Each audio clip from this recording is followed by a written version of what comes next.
order. Tyler, will you please call the roll? Counselor Pietzel? Here. Counselor Smallwood? Here. Counselor Hamlin? Excuse? Counselor Lee? Excused. Counselor Etzner? Here. Counselor Schultz? Here. And Mayor Pulliam. Here. Welcome everybody. Per usual, I'll start off with a review of our agenda for our work session tonight. We will have a presentation from ODOT on buffered bike lanes. I believe we are talking everywhere from 362nd up to Bluff on that. And then we'll go into our council meeting this evening. We will have a presentation from Sandy Helping Hands on the community quilt that you see displayed on the back of our room here. We'll move forward to the consent agenda. Was there any questions on the minutes on the consent agenda? Under ordinances, we have an ordinance amending our Sandy Municipal Code. I'm trying to remember which one that is. Thanks for the description of the ordinance. Yeah. Both were transit related. They're both transit related. One is Conduct. one's on conduct and one's on the payroll tax. Conduct, and one's on payroll tax and how the city can collect that through collections. Any questions on that before we take that over this evening? We'll be looking at awarding our contract for the energy savings performance. We had a presentation on that. I don't know if it was our last meeting or meeting before that. And then PG night work variance. And we'll have our reports from our city manager and our committee council reports. With that, we are ready for our presentation from ODOT. Thank you, Mayor. We have some folks from ODOT here. We have Basil Christopher, the bike shed coordinator, or regional one, or the state? Regional one. Seth Crumley, we work with Seth a lot on land use applications here in Sandy, and we'll be working on TSP on the bypass study. And Marty Janvold with Regional Traffic, and Maria Siphon out with the active transportation with ODOT, and she's going to give us a little presentation about her bike lane. Sure, where should I stand? Yeah, come on up to the table here. I'm glad our whole crew came out here today. We love having the opportunity to meet our stakeholders and to be able to answer all of your questions. So tonight we're here to introduce ourselves. We've got quite a few bike and ped advocates and multimodal advocates here at ODOT, and we wanted to be able to share with you what our plans were on US 26 and hear your thoughts about it. One of the other things I'd like to introduce to you all is our effort in Region 1 to continue to support vulnerable road users, particularly people who walk and bike, and try to integrate their needs into how we are creating and recreating our standards on our highway system. These bike lanes here in Sandy came to our attention in several ways, one of which is the Safe Routes to School effort some of you may know about. We're really excited to continue to work with Sandy, particularly those who have gotten the grant for the Safe Routes to School project identification funding, so that they can continue to develop a plan for Sandy Grade School and other schools in the area to increase walking and biking and identifying needs in the vicinity. One of which is US 26. So we had just recently gotten the report, and they made some recommendations on what types of things they'd like to see on 26. So we are taking note of that, and I'm sure you'll see that report in due time to identify short-term, medium-term, and long-term improvements they'd like to see in the community. So we are hearing them loud and clear. We heard a lot from the Safe Routes audience as well as other stakeholders that they are interested in seeing a better striped bike lane, and we certainly have some space to improve them. Buffered bike lanes, which some of you all know, at a minimum are a 6-foot striped bike lane, as well as at least a 2-foot striped buffer right next to it to create more of a space from moving traffic. And in many parts of 26, we've got 45 miles an hour or more, and we'd certainly like to create a safer facility for people who bike in both directions on 26.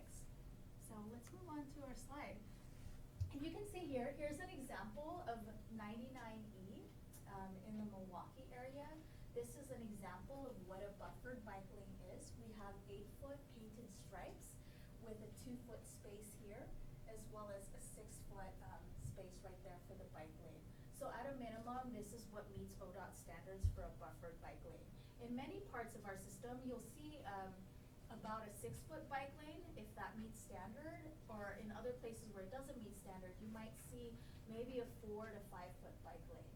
But we are really trying our best to at least offer this type of facility wherever we have shoulder space, so that we can create enough of, a buffer between people who bike and other moving traffic.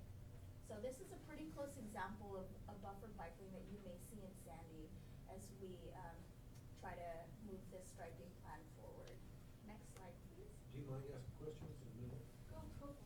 So you have a wider bike lane, you've got traffic speeds of 50, 60 miles an hour versus a 25-mile-an-hour speed limit. Do you change the width of those bike lanes?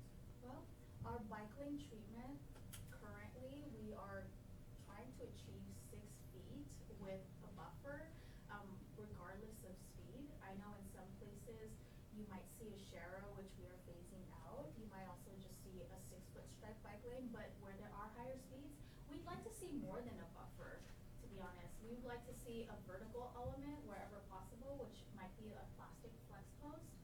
But that's not something that is standard right now with our designs. But where there are higher speeds, we'd like to see a better type of bike lane. And clearly, with local jurisdictional support, that could be much more possible across our highway system. But it's not something that we're seeing now, or not something we've institutionalized. But if that's something Sandy would like to see, I think that those are the types of comments we'd like to hear. But at a minimum, that standard bike lane width as well as the buffer is something we'd like to provide in more places. So here is our project area. We're looking at milepost 22.4 to milepost 23.85, and that's around where Sabella Farms is to Bluff Road. So that's about 1.5 miles in each direction that we're looking at here. So in those areas, we've identified that we have space to do a buffered bike lane. Some of these places only have a regularly striped bike lane, but maybe a more expansive shoulder. But the striping with the buffer style will help us create some clarity where there is none around where you can park and can't park. There's a lot of gray area there, but we'd like to clarify what our parking statute is as well. Next slide. So here's where the start of our buffered bike lane plan would be. And so we have a bike lane there that you may be able to see in your handout, and a generous shoulder space, but a restriped bike lane here would give bikes more room and allow them to occupy more of the right side and have more of a space between them and moving vehicles. So where are you taking it from? Sorry, I the mean, where- space? Yeah. Yeah, so we're What's using the basically existing there? shoulder space. We're not taking anything from the roadway. Yeah. So we're able to shift the striping to Alright, create a okay. buffer and to remove that right space where some moving vehicles think they can drive or park, and shifting the bikes over. So that's the clarity we hope to create so that that facility makes more sense. So then, sorry to interrupt. No, it's okay. So, there's a section of highway from University, moving towards where suburban Chevrolet is, that a lot of the employees from the health center there park on the road. So I'm assuming with the bike lane, that'll be a no parking. That's correct. Okay. We'll explain to you what our statute is for parking on the Well, it's not highway. just that, but suburban we'll- takes all their cars off Yeah. the road. Right, so we'll That's have the to, first one. we'll have to clarify with the local businesses what it means and, identify alternatives and reinforce alternatives of where they could park. Because what we have been getting from feedback is that there is generous parking in other locations. That just happens to be the most convenient for some people, Absolutely. but not where we certainly would encourage anyone to park. Next slide. And so here's an example of another reason why we wanted to restripe. There's just fading stripes throughout the highway, and we wanted to just create that clarity, particularly at intersections where there might be some conflicts around turning vehicles and which one is the bike facility and which is for moving, other moving traffic. So here is Rubin Lane and one intersection you may be familiar with some fading stripes. Next slide. So again, these are the 4 goals we've striping, but one, meeting our bike lane design standards, creating that buffer where existing bike lanes, just will not suffice. Defining a better bike lane by using our available shoulder, so that's where we're taking our additional space. And reducing ambiguity and confusion about where the bike lane is, and inviting parking currently where there shouldn't be. And finally, enforcing our Oregon Highways parking statute. Next slide. Last point. Sure. Sure. So what does that mean? Our parking statute? Yeah. Yes, I I mean, will. well, the enforcing of it, right? Sure. So, I mean, we are a community with our downtown core, having a state highway down the middle of it. So that's primarily where our businesses are. Like all communities that are quickly growing, we have parking issues in our downtown core. Right. So what does that mean? Sure. We'll talk a little bit about where we're starting with that. We understand that there are a lot of destinations along the highway here, and that there's different types of parking usage and patterns and parking needs throughout your downtown and other more suburban areas as well. And you know, we haven't defined exactly what parking can mean on different segments of the highway, but in the project area where we defined from certain mile point to Bluff Road. So that's our downtown. That's where we are currently focusing our striping, but not Of the defining picture.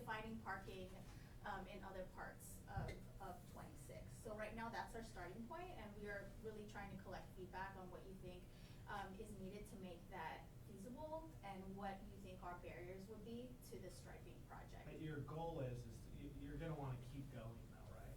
I mean, obviously. Eventually on 26, Yeah.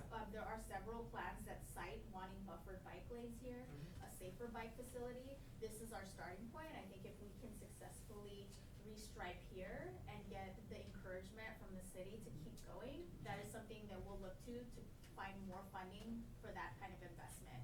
So right now, we have allocated some resources to be able to accomplish this segment, and we'll continue to look for other opportunities to keep that bike lane project going. But we found that this one might have the fewest barriers. Yeah, I agree. The accesses, you know, are not as challenging in this segment, so we thought this would be a good start to do it. So what are you doing with the two ends? I mean, so you got this bike and it's to standards and all those stuff, then you stop it right there at Bluff. Where are they gonna go? And you start it there at Sabella, and Right. where are they gonna go? So we're continuing to work on expanding our bike network. We know that there are existing bike lanes on other parts of 26. They might not be the buffer type that we prefer now, but we're gonna have to accomplish one segment at a time. And we feel like this is a pretty sizable chunk, and if we can get this down, this could be pretty much like our template to accomplishing more segments on 26. I know that this is where we have the most generous space and the fewest challenges, so hopefully this can set the tone for the rest. And we know that the bike facility should continue. Safe Routes to School continues to remind us that they'd like to see higher quality facilities along 26. And so eventually I think that's something we could accomplish as we get support for this one. Well, I'm concerned you're setting people up. So they, this great bike spot between Sabella and Bluff, and then what do they do from there? Go down Bluff, which we know we have a lot of high traffic at different times, especially when schools are moving around, which is where our kids are probably traveling from. But people are already riding that.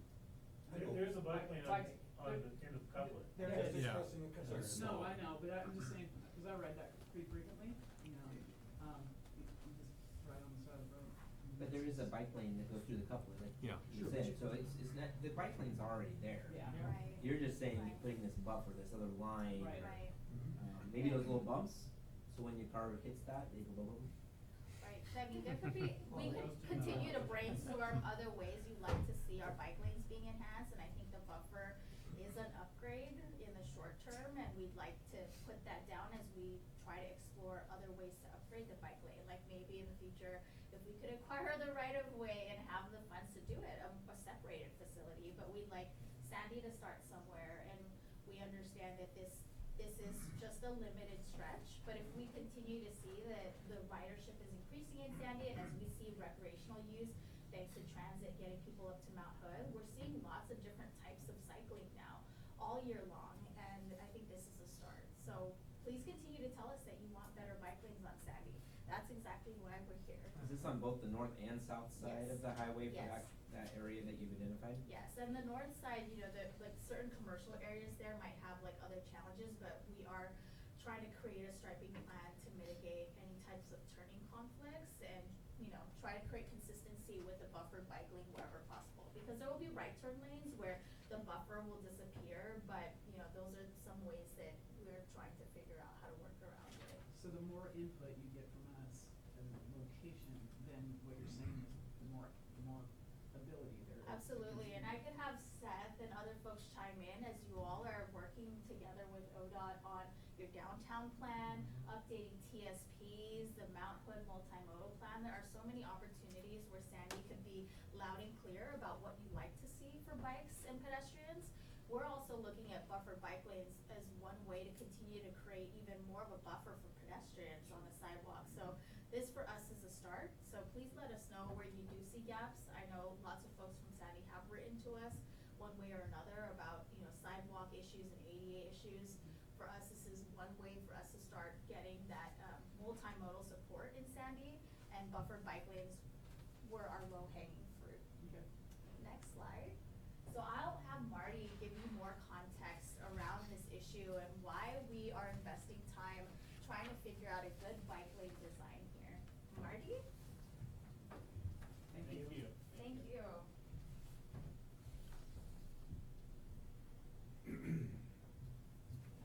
See, I'm just asking, so I don't quite have enough CV up to share them. But according to the Oregon revised statutes, one of the locations, according to the statute, where parking is prohibited along state highways and other facilities is where the adjacent property owners don't have a right to access the highway. Well, it says that parking isn't allowed on throughways. And what throughways are roadways where we have either full access control, the adjacent property owners can't have access to the highway, like in between Sandy and Gresham, there's no driveways, they have to use the local street system. Or where their adjacent property owners have access rights at specific locations. And that's the situation that we have here. When we bought the right-of-way for the highway, we also bought the access rights to the highway and then gave the adjacent property owners through most of this section access rights at specific locations. And so it's on that basis that we are able to, it's on that basis that parking is prohibited except for in specific locations. Like if you're municipality doing work along the highway, or if you're directed onto the shoulder by a police officer, or if you're trying to avoid something on the highway.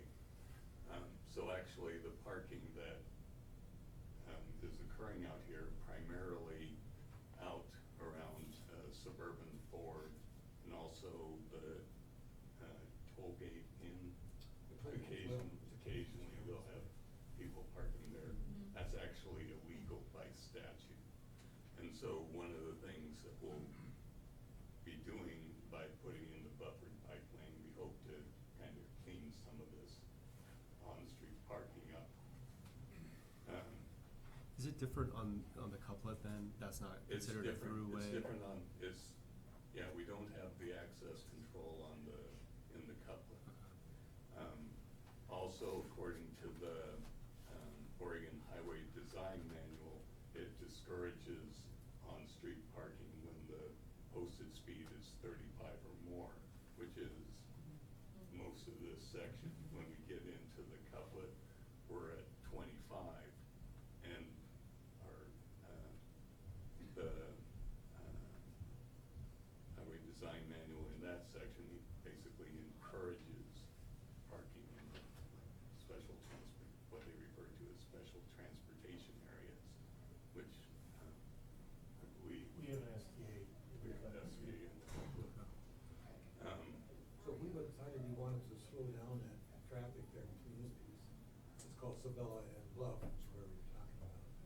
how would that process work, would it ever work? Could we slow that down, you think, to 25? And encourage parking along some of those roads? Well, in part, the speed is based primarily on the prevailing speed of traffic, and when you're out that far from the downtown, traffic speeds are typically higher. We have recently changed the speed from just west of Orient and Jarl.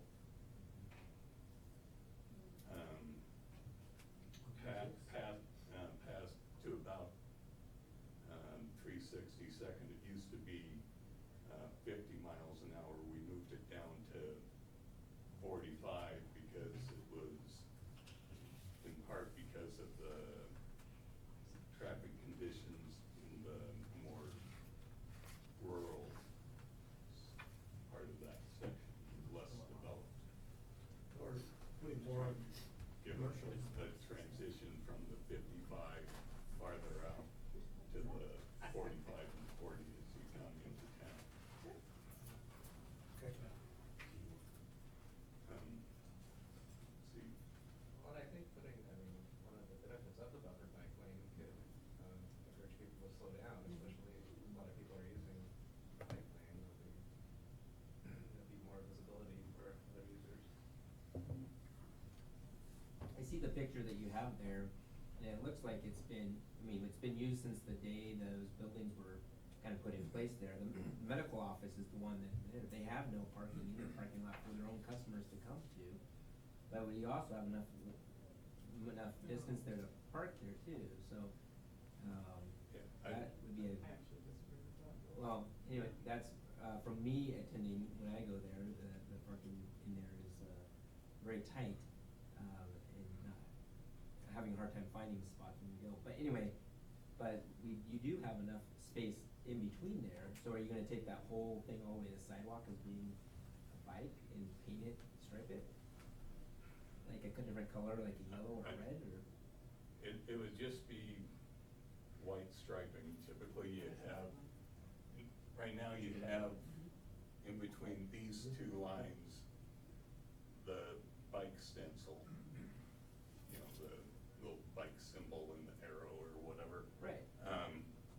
And although we don't have the design yet, what the buffered bike lane typically has is two solid lines cross-hatching in between them, and then the bike symbol is over on the shoulder.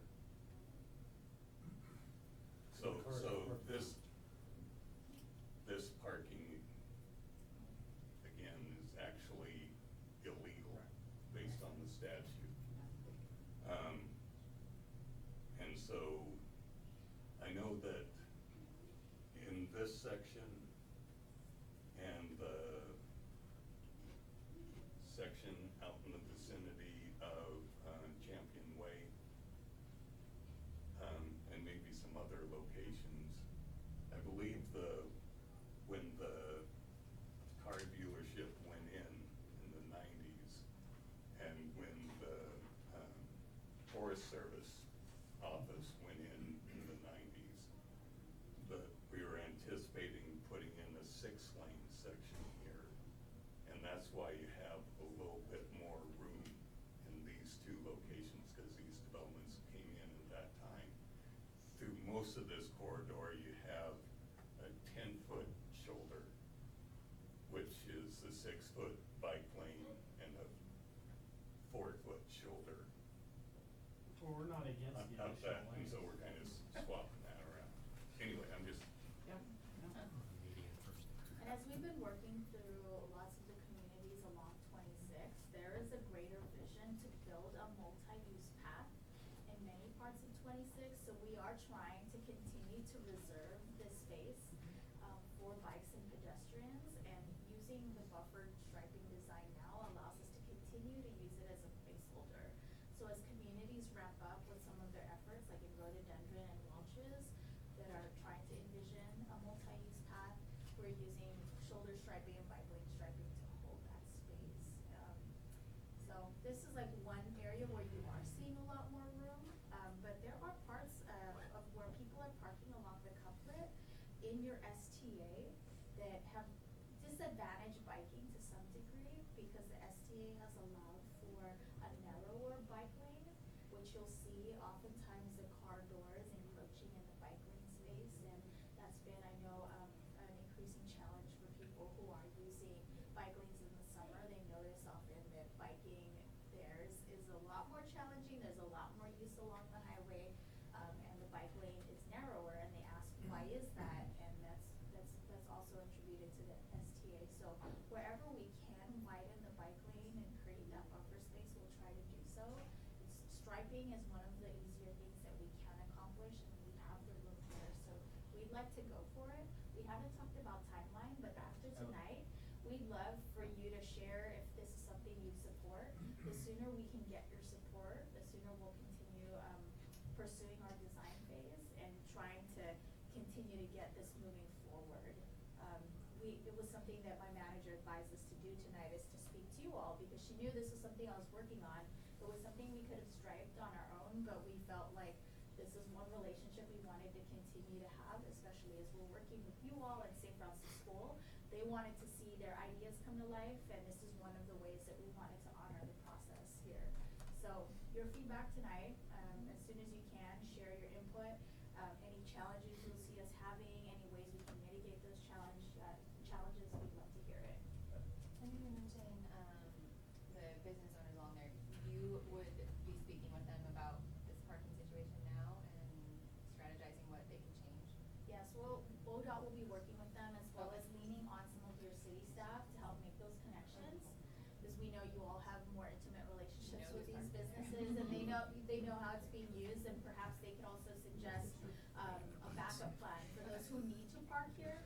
Where are there other lots that they can utilize without creating conflicts with their neighboring businesses? It's a bus stop right there. And Right. speaking of, is there any special treatment for the bus stops in terms of where it intersects with the bike lane? Right, well, we're gonna start thinking more intentionally about accommodating transit along this highway and what things transit operators need to be able to pull into stops and to pull out of stops, and what kind of spaces do we need for bus stops altogether. So I think the more we can continue to preserve this space for biking and walking, it is easier for us to reclaim it for transit later and to reconfiguring it for other bike and walking purposes, especially as we're trying to improve ADA.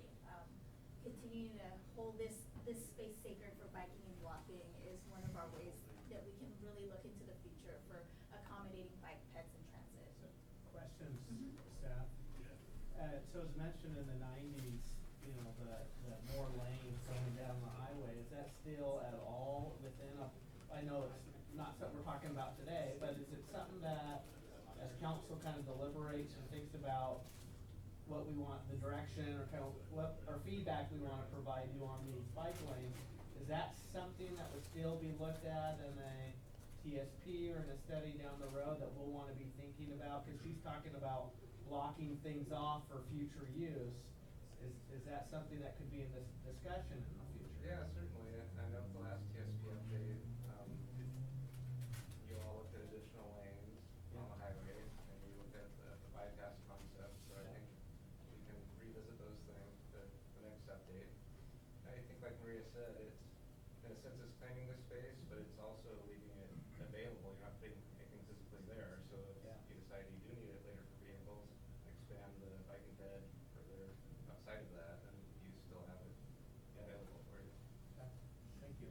Yeah, striping is one of those things we can provide that can be redone years later, but I know we're thinking a lot about short-term safety for now, and finding ways that, you know, community can see some kind of change and give feedback on it. Like, if 5 years later you want the facility to look differently, then that's something that we can discuss again. But striping in the short term was something we've heard was an interest, and, you know, this is something that we wanted to move forward to offer and vet it through all of you.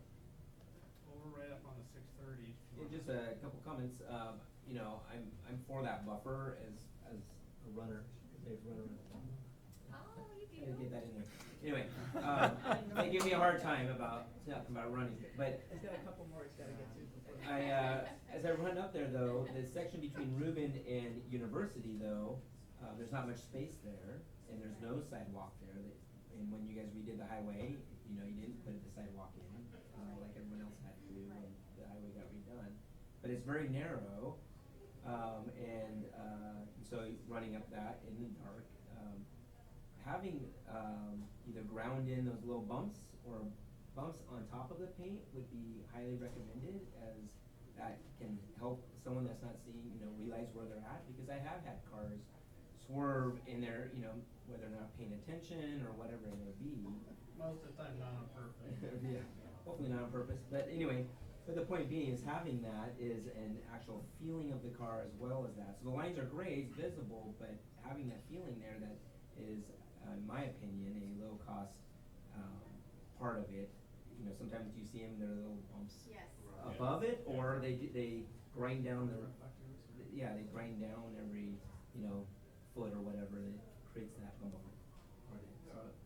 In more later years, more recently, our region traffic has developed a striping plan that includes what they call profile striping for a lot of the highways. And to that also, a lot of highways get rumble strips, just the kinds of things that you're talking about. I don't know what's designated for this area, whether it be profile striping. Some of that has to do with which highways get plowed during the winter for snow. That will probably be looked at as part of the design plan that we do for the striping. This probably be part of the discussion, because it would be an opportunity to do profile striping at that time, because part of the work would include striping. Right. So And traffic may ask us to consider that as part of the project.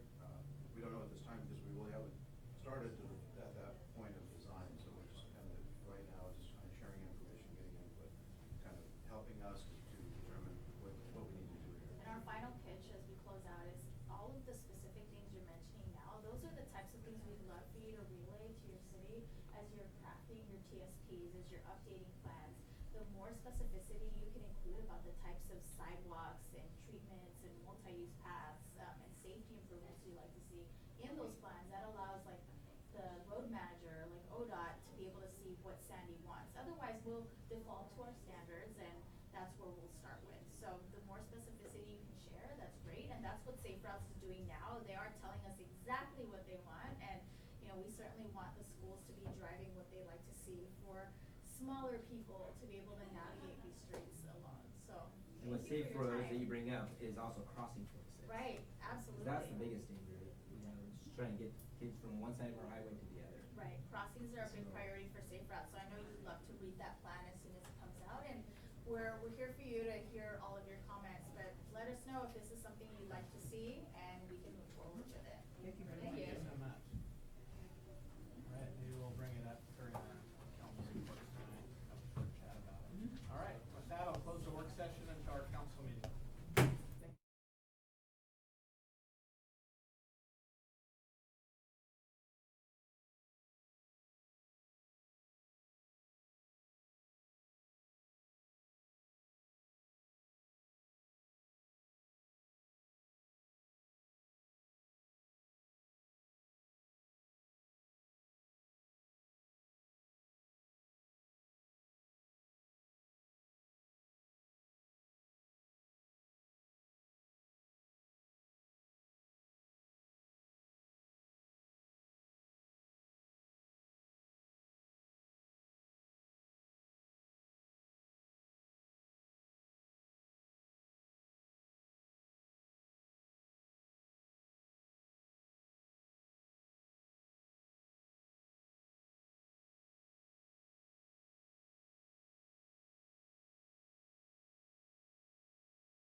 Tonight's meeting, please join me for the pledge. I love it, Carl.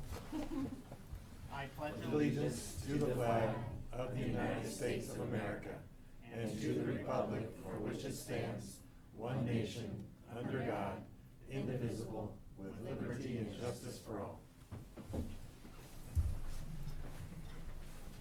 Welcome, good evening, everyone. Tyler, can you please call the roll? Counselor Putzel? Here. Counselor Smallwood? Here. Counselor Hamblin? Excuse. Counselor Lee? Excuse. Counselor Exner? Here. Counselor Schultz? Here. Mayor Pulliam? Here. Thank you. Ray, I'm having a computer issue So right am as the I. meeting start. That happened to you too? Okay. Okay. Well, welcome. I always start off with a quick summary of this evening's meeting. We will go to changes to the agenda, then we'll have public comment for this evening. We do have a couple of legislative items. What am I opening Tyler up for code for tonight, for a public hearing? Both of these ordinances here? Yes. Yep. Okay, on transit. So if you're here to speak to any of those two issues, please wait for that time. Otherwise, when I call for public comment, that will be your time to address the council. Well, after public comment, we'll go into a presentation from Sandy Helping Hands. Then we'll go to our consent agenda, our ordinances, which will be a public hearing, both issues dealing with our transit services.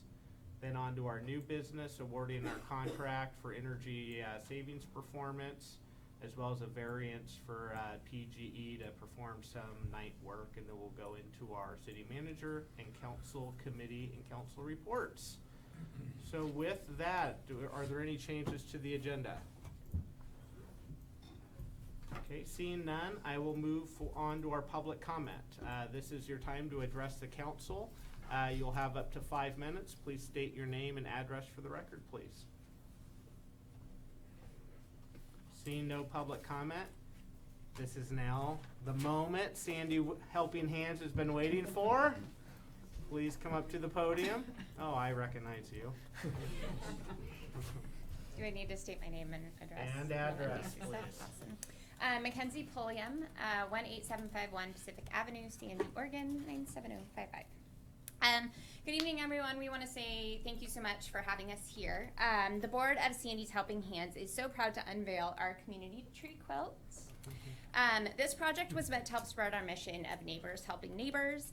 It was truly a community effort, as the hands that make up this tree come from children and adults throughout the community.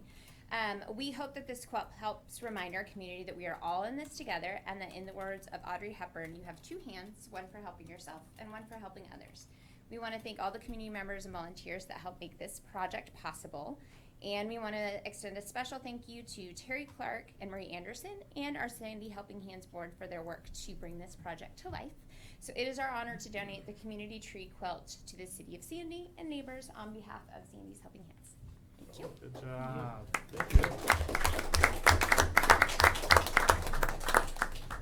Well, thank you to Michelle and your board and your team at Sandy Helping Hands, and everything you do for the community and for the and this quilt really symbolizes that. I know you all have a busy weekend in front of you coming up here with the annual Sandy Camo Con. So welcome, and thank you for all your participation in our community. Appreciate it.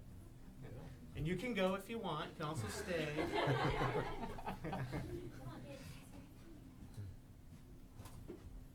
Do we get pictures and all that too? Yeah, pictures. Oh man, pictures for paper. Kenzie, get in the picture. Girls, who else? Oh, go up front where the. Dad's not letting me get out of it. Lucy, do you want to be in the picture? Might as well.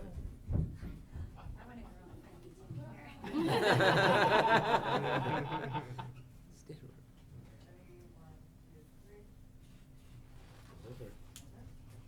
Was that a smile, Olivia? That was a little bit of one. I don't know. Thank you. guys. Thank you. Thank you.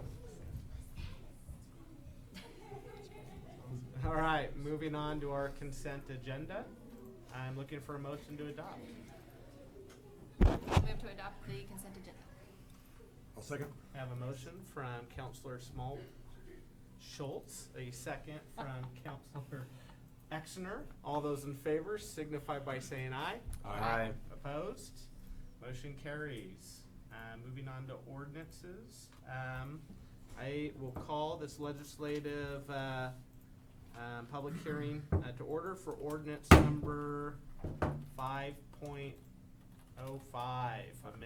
amending chapter 5.05 of the Sandy Municipal Code. Any abstentions? Any conflict? Only Conflict that of I happen to interest. be a person that does pay the transit tax too, just so you know it. Okay. all My right. wife pays the transit tax as well. Not to brag or anything. I will call for the staff report. Hi, Andy. Hi, good evening, and thank you. I don't know that I want to read this full staff report and municipal code to you.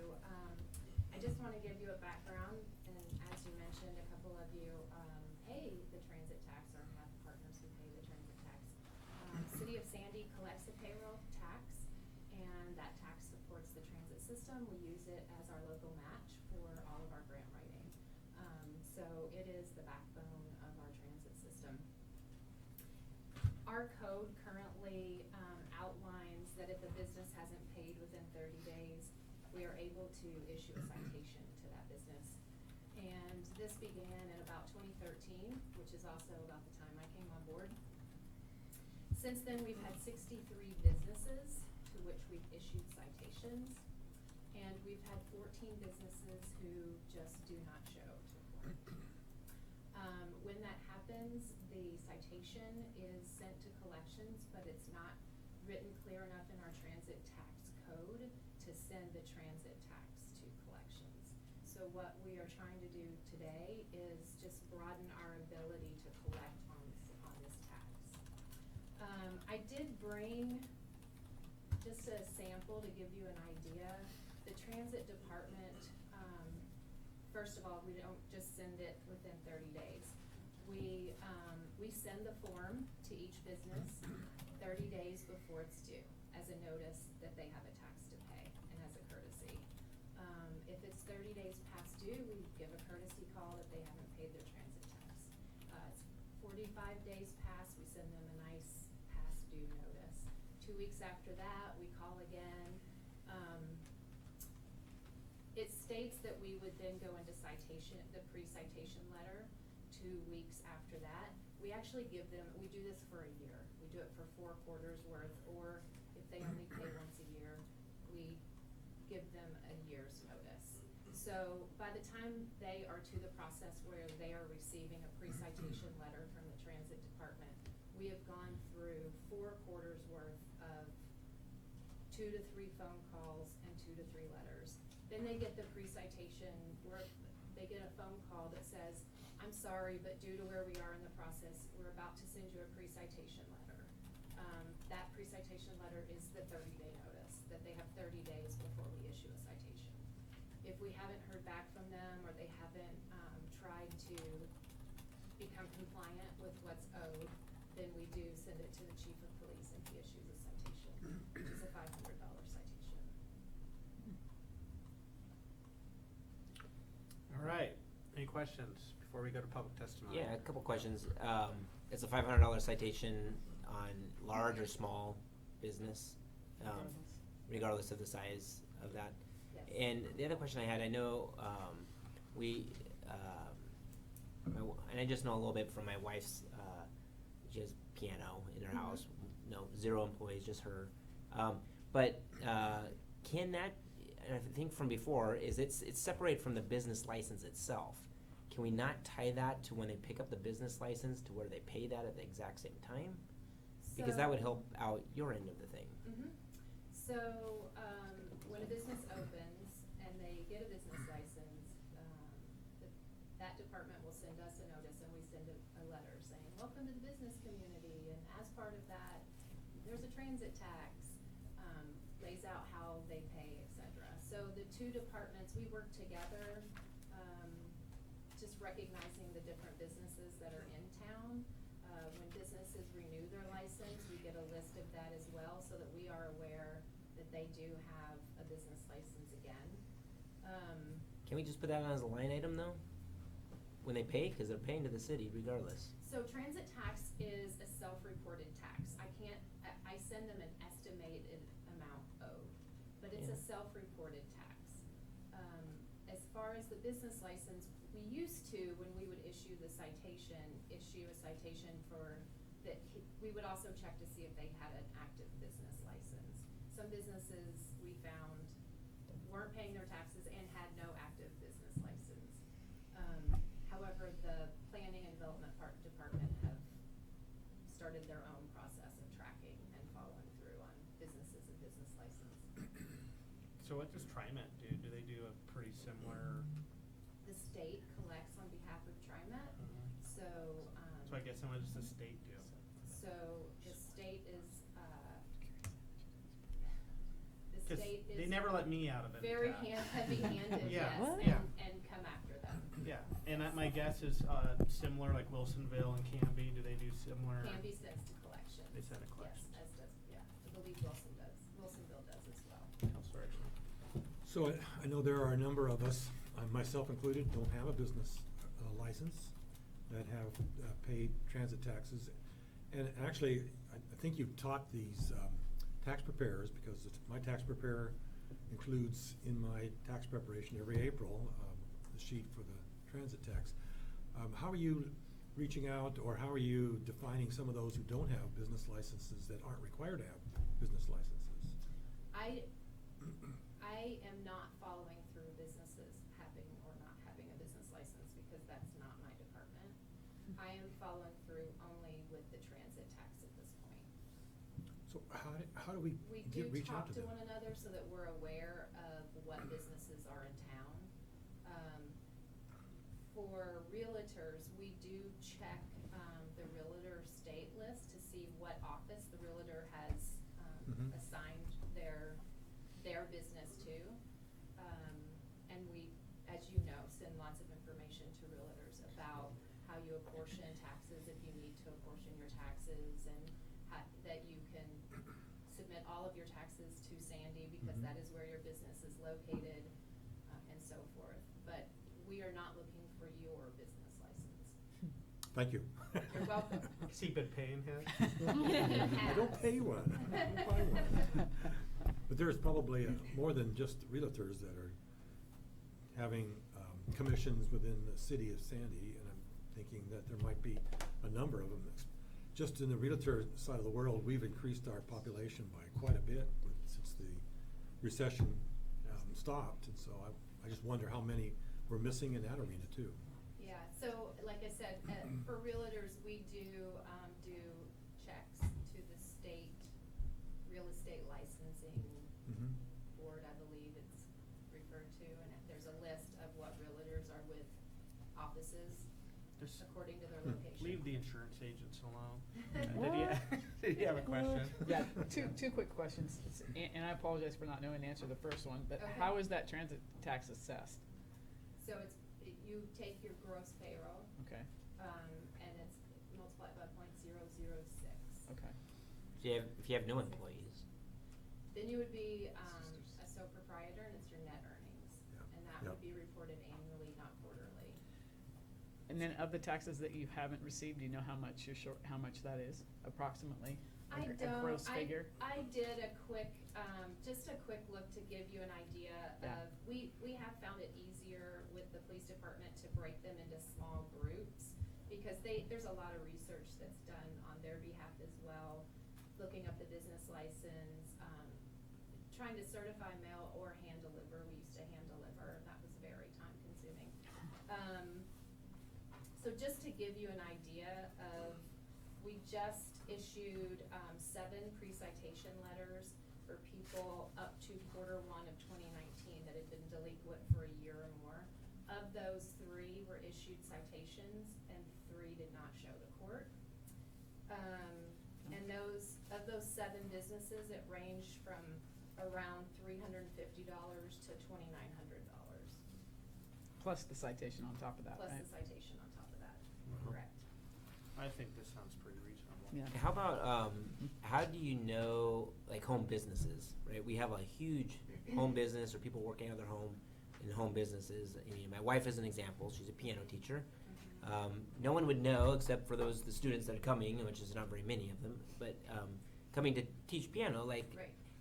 they could be selling widgets out of their garage or something that's no one knows that they're It's doing that. true. How do you? Mhm. How many home businesses do you have in your thing as well? I'm not sure how many home businesses we have. I can't give you an exact number, but that is, it is difficult to, make sure that every home business is compliant with transit tax. We try. I live just outside of Sandy and am here, so, you know, usually it's driving into work every day, other people who say, hey, you should take this piano teacher, or you should get your hair cut at her house, or she's watching kids at home. It's usually that, and then we may call them or ask them if we're with them at an event. So through word of mouth, I guess. Yes. Yes. All right, I'm gonna go to public comment at this time. Rebuttal to public comment, okay. Anything to, close with for us, Andy? Nope, I just, would recommend that we approve the new language for the municipal code 5.05.160 as presented. I'm gonna, need a motion to close the public hearing. I'll make a motion to close the public I'll hearing. second it. I have a motion from Counselor Smollett, a second from Counselor Peitzel to close the public hearing. All those in favor signify by saying aye. Aye. Opposed? Motion carries. Discussion. Seems reasonable to me. Sounds good to me too. Is there a motion? I make a motion that we approve the new language for municipal code 5.05.160 as presented in ordinance 2019-22. I'll second. There's been a motion by Counselor Peitzel, a second by Counselor Smallwood. All those in favor signify by saying aye. Aye. Opposed? Motion carries. Now I will open up a new public hearing on changes to municipal code governing conduct on transit. Any abstentions? Any conflicts of interest? Andy? Good evening and thank you. So if you recall, I came up here earlier for a procurement policy for the transit department based from feedback that we got from a site review where we look at your 3 years, all different aspects. One recommendation or observation from that site review was also this municipal code, which is 12.16.080, which states any person who violates any of the provisions of this chapter shall be punished for each offense upon conviction thereof by a fine of not more than $300 or by exclusion from transit facilities not to exceed 30 days or by both such fine and exclusion. The auditor present did not like that we are fining people, and actually in practice we never have. We are updating our disorderly or abusive passenger policy at the same time that we're asking to amend this code. All we're asking is to remove the $300 fine. And that's basically based on the ADA regulations that oversee transit, and they are meant to be administrative and not criminal actions or things that Punitive. result in a fine. So we have a policy, and it's actually what we have followed, where when someone is disorderly on a vehicle or at a transit facility, because that also includes bus stops, we actually will write them a letter which explains what they've done wrong, and we will exclude them from transit for usually it's about 2 weeks. And then if the behavior isn't corrected when they come back on the bus, we'll exclude them again, maybe for another 2 weeks. It never goes above 30 days.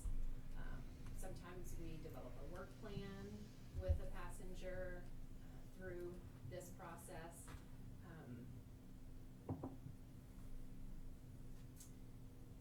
but we've never fined them. Go ahead. What do other jurisdictions like TriMet do? What's their? They do the same, actually. Any agency that's receiving federal funding is following FTA guidelines and specifically ADA regulations as well. And it's the same, that you cannot exclude someone for more than 30 days at a time. If you need to, that can become repetitive, and that would be where the work plan would enter in. If it becomes, in my opinion, beyond the realm of the transit department to deal with it, I think that becomes a separate issue. Not necessarily a transit disorderly issue, but a separate issue that the city may want to address in a different manner. But as far as the transit department, they would continue to suspend them from service. So, I'm sure there's a variety of other laws, rules that the police can take them to task about. So I can imagine a whole number of things. This is needed in terms of having that kind of enforcement. So let's say a person commits a crime on the bus or in the transit station. Why couldn't we just put this on the backs of the current rules and laws? I would agree. I think the police have their own tools to deal with such situations, and it doesn't necessarily need to be in a transit code of how to deal with passengers. I see it very vague here. I don't see anything that describes what kind of things. Just So in our policy, and again, it's pretty severe behavior that would necessitate us to write a letter or suspend them. And in the policy, there's a brief description of some things, but in general, it's anyone that is creating an unsafe atmosphere for the passengers and the driver. So if they are preventing the driver from being able to safely drive the vehicle, if they're starting a fight with a fellow passenger, these are things that are disorderly conduct. It's not necessarily someone who is speaking too loudly or, talking too loudly on their phone or throwing out some swear words. Although our driver will ask them to curb that, there are certain disabilities that we have to recognize have that behavior.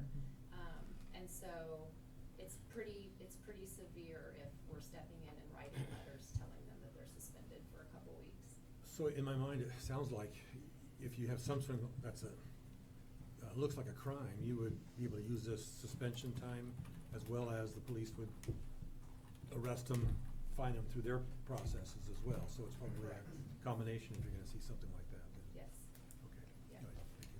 And just from my experience, being suspended from public transit for some people is, that is how they survive and get from point A to point B. So for people that we have had to use this policy and suspend them for a couple of weeks, it's very effective. Mm-hmm. Okay. All right, public testimony. Okay, seeing none, any closing comments, Andy? Nope, just that you amend the municipal code as written and also approve the updated Sandy Transit disorderly conduct policy. Thank you. Make a motion to close the hearing. Is there a second? Second.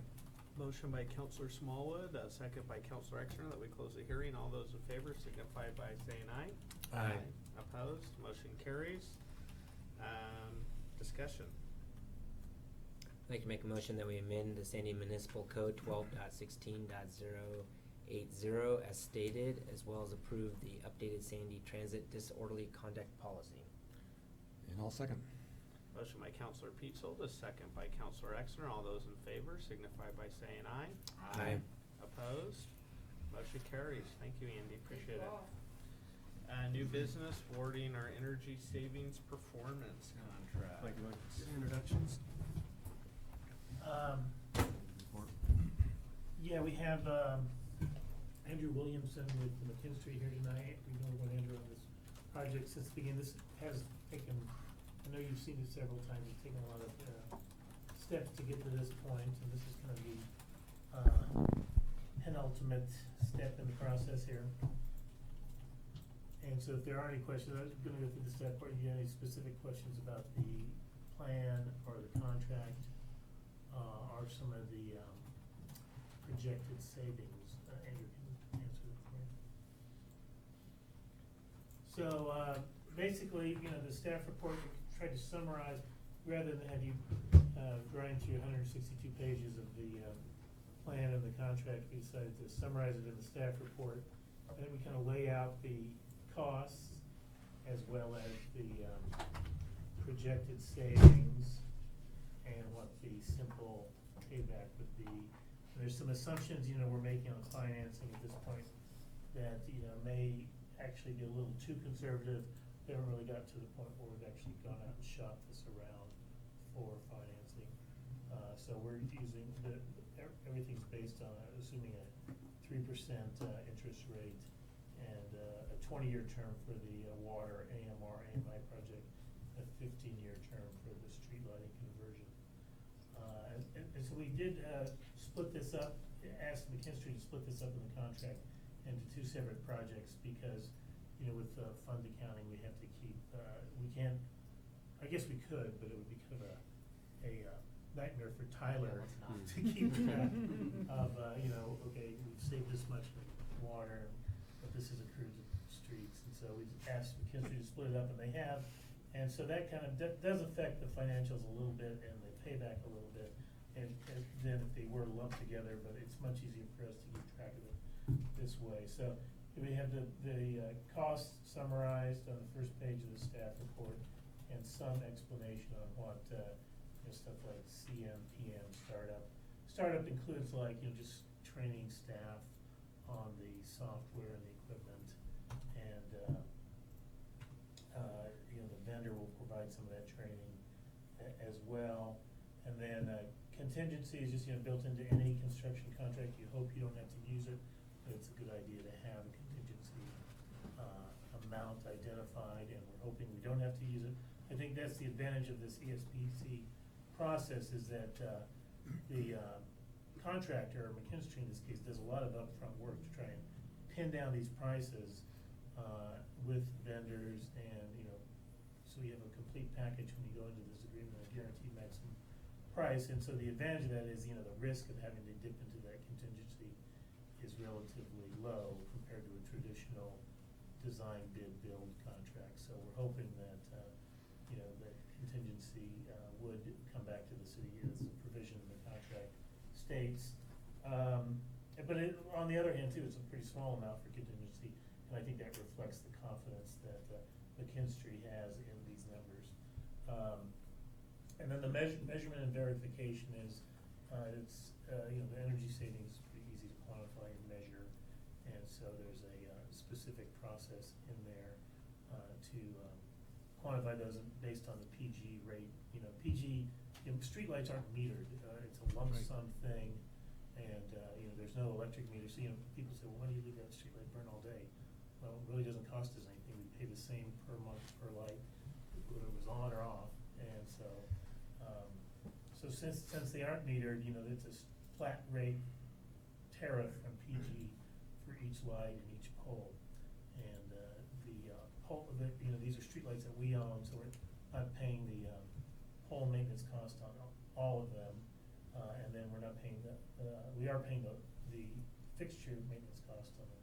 So basically, the energy savings is just reducing, going from the high pressure sodium lighting to the LED lighting. And as it states in here, the energy savings on the streetlight conversion are pretty straightforward. There's also an incentive from the Energy Trust of Oregon that is an estimate here, but it should be somewhere close to that $39,000 amount, and that helps the streetlight project a little more as well. And so, since there is a quantifiable difference in energy savings, energy costs, McKinstry can guarantee those energy savings, and the only way to guarantee it is to go back after a year and measure it.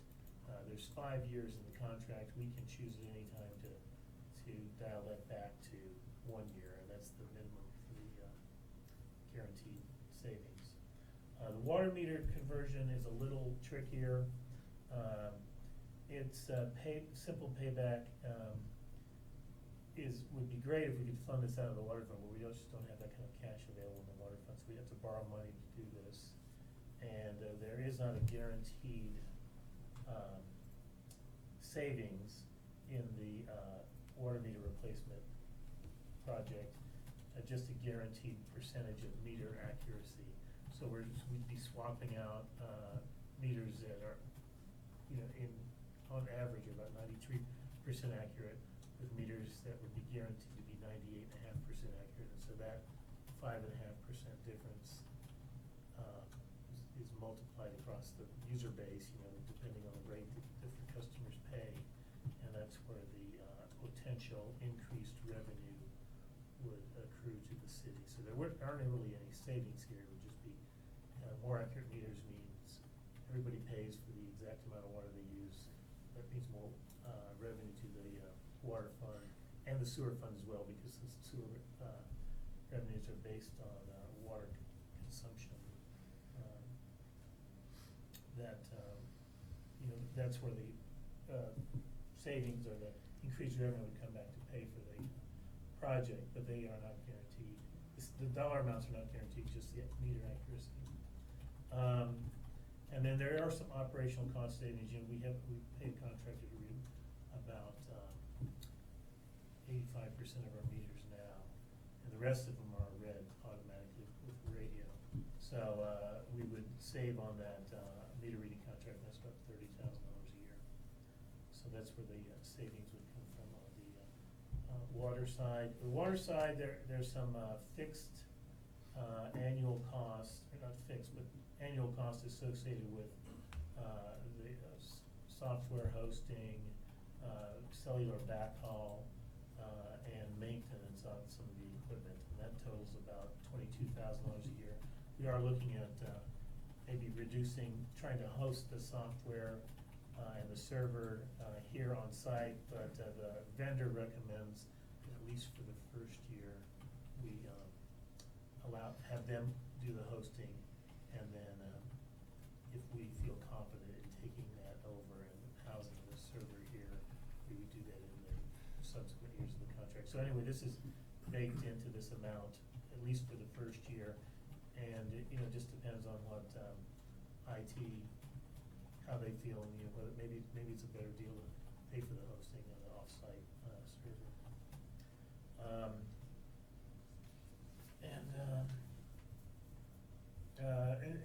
And that's really, I think, the thing that kind of distinguishes the water meter section of this project from the street lighting is that the street lighting is a shorter term. We can identify those savings more clearly, and ostensibly the street fund could fund this internally, but we have some big expenses coming up in the street fund too, so we really don't want to tie up 1.8 million in costs in the street fund at this point, and so we'd rather not tie that kind of funding up for this, and we recommend to go out for funding, and especially now interest rates are pretty low, so it probably is a better use of our funds. And then one thing too, we talking about the water meter conversion project. A lot of these revenue projections are conservative, so I think McKinstry will state that I'm pretty confident that they can deliver. That we will be able to realize this increase in revenue. And one thing to be sensitive about those, we're raising both the water and sewer rates effective, after the first of the year, and so this would be kind of a net. I don't want to say phantom, but kind of a net increase in, if you're one of the lucky people with an 80% accurate meter, you're only paying for, getting kind of a 20% discount on your utility bill. And once you get a 98.5% accurate meter in there, you would pay the full cost of the water that you're using. So, sometimes that has an effect of depressing consumption, and people conserve more, so that can depress rates, but typically those things kind of climb back up to normal patterns of usage after a while, because water demand, I think we stated before, in economic terms is relatively inelastic, and it's like gasoline, you know, when the price goes up, people conserve, but eventually they revert to their old habits. And then, you know, we wanted the council, there is no recommendation on the, AMR, AMI project, we hope we laid it out clearly enough, and McKinstry can provide some more information, but we just wanted the council to kind of, know what we have coming up in the water fund in the next 7 years, and, until we complete our water master plan, there may be some other, capital projects that we are not aware of that, may be a higher priority than the water meter conversion. So we just want council to be cognizant of these, things and consider the costs and the payback period and, the debt that we would be adding to the water fund and factor those into their decision. I have a couple questions. I agree with the company on hosting it, having it hosted there. It's called a SaaS, Software as a Service. My day-to-day job, trying to get everything to that and eliminate the technical debt in-house. Don't need to add any more to those guys anyways. The cellular backhaul, what is the cellular backhaul and why would we need that in Sandy when we have our fiber going to our towers, which are doing the low millimeter wavelengths to read that? What's the cellular backhaul for? And I think that this system that's being proposed would require like 6 collectors, and so just, we probably could get cellular to them, but I don't believe this vendor offers an option for a wireline backhaul. It's only cellular. Maybe Andrew can clarify that. I think there was some back and forth. so we have our towers we put in, we have our fiber that goes to those towers, we put those readers on those towers and we paid for that years ago. It comes back to City Hall, could we not transfer that data? I mean, across our That's what we do now. tens of The gigs vendor- of the vendor- bandwidth we have? Yeah, the vendor we have now, we do the backhaul, we're Right. paying a backhaul fee. So I would like not to pay a cellular company, which could be an impact. There should be no need for the cellular backhaul as long as there's a hardwire connection there, so. And that's just to the radios on the towers. Not at each meter, right? Right, correct. Yeah, So we have 6 collectors, we'd have to find, the way the fiber coverage is in the city, it should be relatively simple to get a fiber to those collector sites. There's a couple that may be far enough east or maybe outside the city to pick up some of those sites where it may not be feasible, or we may have to ride on like the Clackamas County system to get that back here. But we have a good relationship with them. we do, yes. So And we have those 120-foot we would remind towers. them of that when they priced out their backhaul charges. So, and then, I'd like to say also, I see the map on page 15 of all the street poles, and I think that's an additional bonus and, as an assurance, right, a claim that we've always, felt sometimes could be there with those old poles ready to fall over. And a runner. And, And a runner. and a runner. Yes, Hate to yes, have to step that's over. true. Anyway, but they're all on the south side of the highway. We don't have anything on the north side of the highway that would be replaced in this project. No, most of those were those laminated wood poles that Right. went in the 70s, and those kind of those colonial, Yep. early American Right. post top things, and most of those are, east of mining and south of the highway. And those are very popular apparently at one time. Yeah, and then we have a bunch west of mining, but all on the south side, yeah. All of the pole replacements would be on the south side, and that's a good point. So this is, not only, this would have a shorter payback period, but if we weren't replacing those poles, we're gonna have to do that anyway, and this is a way to Right. finance that. Yes. Replacement cost. Yeah. Additional questions? I know we talked about this, the water meter part, those we will also have to eventually True. do as well, correct? Like, Yeah, I'd say, I think based on the analysis that McKinstry's already done, about half of our meters are at or approaching 20 years of age, are more, and that, that's what kind of that's when the kind of the useful service life of the meter is. So we would have to do this, but there are ways to do that. We could do this internally, probably not, we wouldn't be able to do it as rapidly as this in all one fell swoop. We could, hire a seasonal person and send them out with a truck and a box of water meters and have them work all summer. could do that internally, but, it would take time.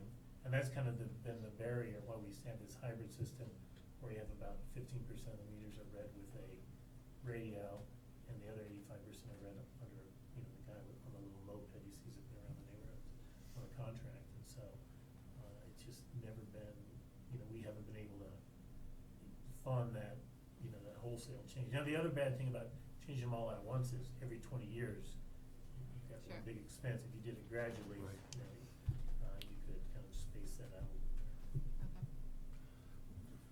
So Mike, guess I'm kind of all in favor of the LED conversion. I think that's really got lots of sense for me, but I'm still struggling a lot with water conversion. If we go with your idea about just hiring a summertime person to go out and replace the water meters, I'm assuming that it wouldn't be the wireless kind. It'd be more of as we have now, the kind of that just are based on the meters, and somebody goes by every month and they look at them. No, I think we'd change to the more, the newer technologies to eliminate the cost of the contract, or to keep, annually reducing the cost of that contract. And the only reason for that, though, would be to make the accuracy more complete. That's right. Yeah, and I assume that, in my mind, I would do this. I would look at my bill and see what's going on there, and right now I'm having a real problem with my pond. It seems to have a leak, and I'm using city water to fill it back up, and I'm really watching my water bill go up. It went up by about $30 here a month. So in my mind, I would watch it quite a bit, but with the way that these electronic ones go, I assume that I can look at it all through the month rather than just at end of the month billing. Yeah, this system that's proposed would have a customer interface where a customer could log on and see, their Currently, water consumption in 12 days into it or near something. real time. Yeah. And keep track of that. And if you're really into it, you could have it send you text messages and all that. But, if you, but and there's one distinction. That's a good point with the existing system we have. We're kind of at a decision point in our existing radio system, even though it's only about 15% of the installed meter base. It's it's 5 or 6 years old, and software changes and hardware changes, and our server needs to be updated. I think our server still runs on Windows XP. This is why a SaaS is why Oh, you no. put it in the cloud. You do Is that not right? host it Oh, yourself. And then, and our, I should have announced that to the world, but, it's pretty secure. And then, like the tower, the radio up on the tower probably needs to be replaced shortly. And so rather than do this, we've been trying to limp along with this existing system since we knew that we were gonna run up against, we had this opportunity with this energy savings performance contract. So, Okay. it's not all, we are still gonna have some expenses associated with the water meters, regardless. So would there be a way, I really I feel good about that, what comment you made about, and if we did them all today, there'd be a few that would be, at the end of 20 years, would have been required to replace, say, in 15 years, but then 85% of them would be needing to be replaced in about the same time, 20 years from, let's say, tomorrow, next month. That seemed like an impact that we may have struggles with in 20 years from now, and so it might be an easier format to maybe replace, I don't know, 10% or 25% at a time, knowing that we wouldn't need to replace them all at the same time in some future date. Sounds like that's a fairly wise Yeah, you could do thought. that way, or, even on a long-term expense where you do a wholesale replacement every 20 years, you can bake that into your budget projections and put like a little sinking fund in there where you have that revenue on year 20 when you need it to do Yeah. that. Remember, we're still building during that time frame, so you're not gonna all be at that. That's You're true, gonna yeah. have some that is Customer expensive. growth is about 2 to 3% a year, a little more right now. I just think, well, I'm in comment mode here in a minute, so I'll stop. Okay. So now we're to comment mode. Okay. Yeah. All right. I'm, like I said before, I think that the LED side of thing really makes some sense to me. Pay off in 16 years, I think it was. And so it's That's pretty the simple payback, be a little longer with debt service. Yeah, but we still have to subsidize that with some street fund money, but we have some debt dropping off in the street fund, I think, after January 1. Which would cover this, and same way in the water fund, we do have, in the current biennial budget, we have $100,000 in there for this AMR program, whether it's a subsidy to this project or for meter replacement. And so if we keep that in the budget and roll that over year after year, have $50,000 a year to do that, that would either cover this subsidy, or we could put it towards a in-house replacement program. Yeah, I'm having other issues. I'm looking at there's a pretty substantial bill coming down the road here in the next few years in our sewer system, and I'm just really struggling with putting 2.7 million back on the list again on top of that. That's a fairly small amount compared to the other dollar figures I've been hearing a lot. So I'm not sure that I feel comfortable about putting a large amount of money into changing all of them at once. I like the idea of maybe phasing it in and being able to, even if you think about a sinking fund of some kind to pay for it all at a time when you project you're going to have those replaced. Just the 2.7 million at this time when I'm looking at the big bill for the sewer plant, and maybe even water down the road, depending on what the city of Portland is going to do to us. It kind of makes me want to hold off on that side of things at this point. It says 18 and a half years or so to pay off for the water side of things. Didn't sound like there was a lot of surety about that one when you don't know how much people are going to save on their water. You don't really know if those, I suppose we could say all those current meters are probably costing us water that we are not charging our folks about. So I suppose that would be a fairly a surety. But it just seemed like an awful lot of money at the moment. Jeremy. So a couple things on that.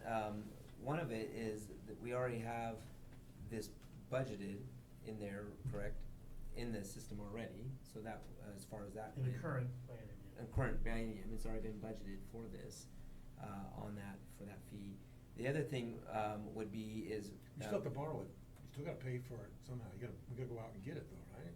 Right, but then my other part of that was the interest rates, as we talked about previously, is at a point that's really low right now. We don't know what that will look like in 5 years if we did this conjunctionally, right? And so, not only that, the cost of materials going up is we looked at different projects in the past of how those kind of, increase up there.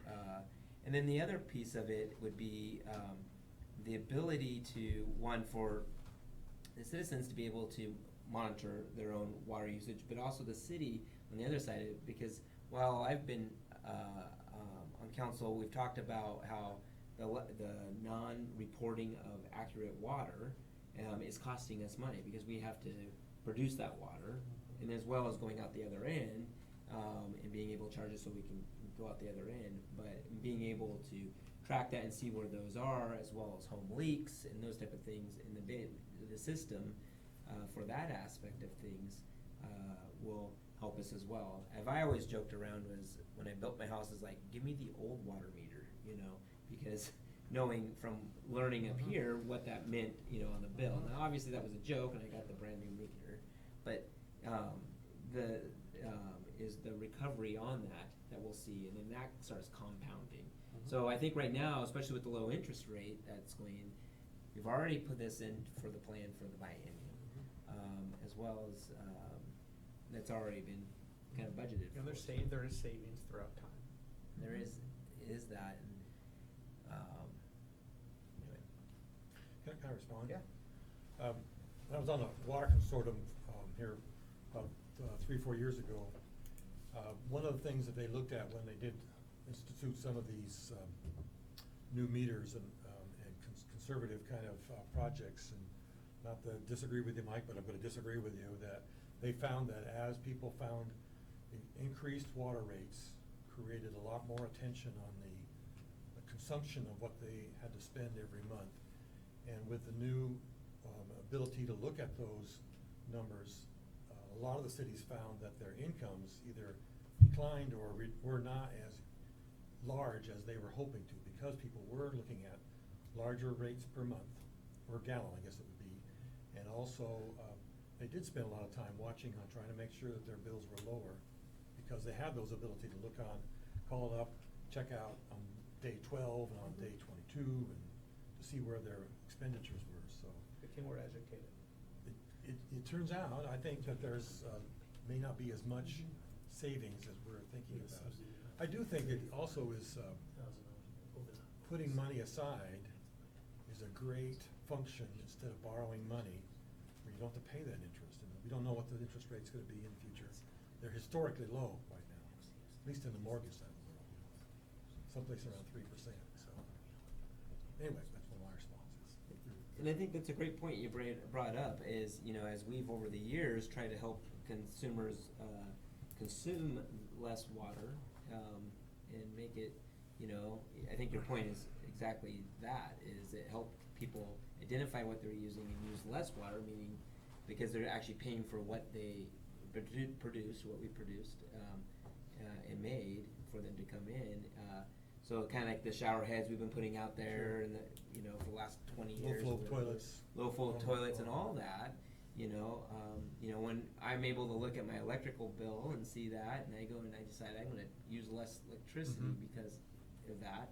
That's helping the grid out there, as well as, you know, bringing that down in the cost there. The same thing, you know, is we have to buy less water or produce less water because it's a natural, because they're using what they are paying for what they use. Right. So Right. anyway.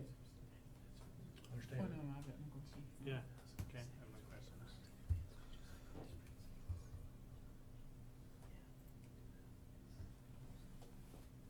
Is there a motion?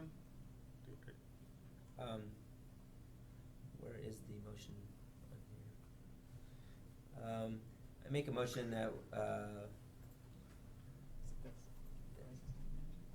If you wanna take them separately, you could do a motion to approve each contract individually, or. I would prefer you do it that way, Okay. because I have my own opinion. Yeah, okay, let's do them separate. all right, You want me to do it? go ahead. I'm So I guess the first one would be make a motion to authorize the city manager to enter into an agreement with McKinstry for the streetlight LED conversion project, subject to review of the design and construction contract by the city attorney. Okay. I'll second. Motion by Counselor Smollett, a second by Counselor Pietzel. All those in favor signify by saying aye. Aye. Opposed? Motion carries. Is there a second motion on the floor? We're looking for it. It's at the bottom. I don't know where it's at. I didn't see it in the staff report itself. Yeah, it would be the same, authorize the city manager to enter an agreement with McKinstry for, Water meters. yeah, For the the water? water Yeah. meter conversion. All right, I make a motion that we authorize the city manager to enter into an agreement with McKinstry for the water meter conversion projects, subject to review of the design and construction contract by the city attorney. Second. Motion by Counselor Pietzold, a second by Counselor Smollett. Tyler, I'm gonna go ahead and do the vote by roll. Counselor Pietzel? Yes. Counselor Smallwood? Yes. Counselor Exner? No. Counselor Schultz? Yes. Sorry. And Mayor Bloom? Yes. Thank you. Okay, motion carries. Moving on, PGE variance for night work on Proctor Boulevard. Thank you, Mike. Thanks, So Mike. fast. He's back. Yeah, this is there's a section. Thanks for driving out all the way and Thanks, guys. not getting Yeah. up to speak. Thanks for the hard work too, by the way. Appreciate it. Thank you. Thank you. So this has come up, I think we've done this for other projects in the past, but not too often. And this is something I think we've talked about that may be better to change this section of the code and actually make this kind of a city manager type issued permit. But at any rate, this is the way it is now. And I think you've noticed some of the work that's been going on along Proctor, and may have been caught in some of the traffic slowdown as well. parking. They are replacing, the large, the very 80 foot tall, very tall transmission poles on the south side of Proctor, between, well, they're going all the way from, Furwood Road down to the, substation at Bluff Road. And, some of these poles are, some of these poles are probably 60 years old, 50, 60 years old, and they went in when the highway was, wide. So it's just time to replace them. And so that's the work. They're trying to do all the noisy stuff during the day, and then the actual tie over of the conductors and the, transformers and stuff that take place at night when, you're not gonna affect, customers as much for, short shutdowns and things like that. So they've requested this. I think they've sent out a notice. I know we got one here at City Hall, and I think they sent out a notice to business owners along Proctor about their on-street parking, being affected by this. And, but since we don't have a very good grip on how many, how many residents, there are on Proctor and some of those commercial buildings, there wasn't really a good way to get the notice out to those folks. Well, this will be a good case study for ODOT. Yeah. Old guys would know. Well, I can say that we did get one at Windermere. I did not get one at my place, but I'm fairly far away from the road there. Yeah, I think they were just sending it out to the businesses on Proctor that would have their on-street parking impacted by the work during the day. Okay. Yeah. The hours seemed, fine, except for, man, if there could be a little bit more room, like 6 a.m. and 7 p.m., it just seemed like. They just filled that gap, didn't they? Well, that was it's the just, opening. school and high school, and it just gets, if they're gonna still be out there with their trucks taking up a lane of the road, Yep. or, Yeah, I think ODOT has them off earlier than this. This is just the window in our ordinance. I think ODOT only lets them work, they only let them work from like 9 p.m. to 5 a.m. Oh, okay. That makes me feel a lot better. Yeah. Then Yeah. I was like, yeah, I'll find out for sure. That, we need to it needs to be done. It's gonna happen, Mhm. so. Yeah. Yeah. It's pretty easy. I don't think there'll be that much noise. It's downtown, a lot of the commercial stuff is going on. So they got There's a little bit of residential. motion? Do we need a motion on this? Do we need one? Says make a Do determination. we need one? Do we need one? Do I need a motion for a determination? I can make a motion if you want. I say we Make a Just motion. make a motion? I move that we do it. approve the variance for BGEs working for night in the city of Sandy. Nice. I like it. Trying to read it, but I can't figure it out how to make it into a motion. I'll second that. Okay, there's been a motion by Counselor Exner, a second by You gotta Counselor give me a bad time Smallwood, about my motion. that basically allows I like it. PGE the variance to conduct evening, night work. All those in favor signify by saying aye. Aye. Opposed? Motion carries.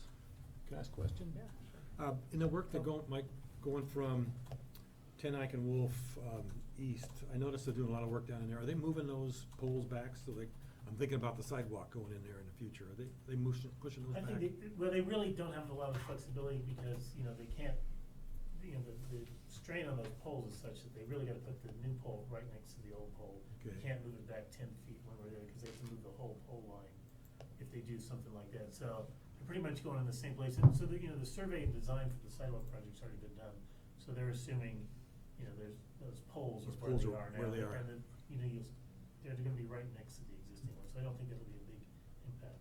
Won't be any poles right smack in the middle of the sidewalks like we got in some places? Well, ODOT, it's on ODOT's right away. ODOT will say, yeah, we know you moved them 2 months ago, but you gotta move them again, so.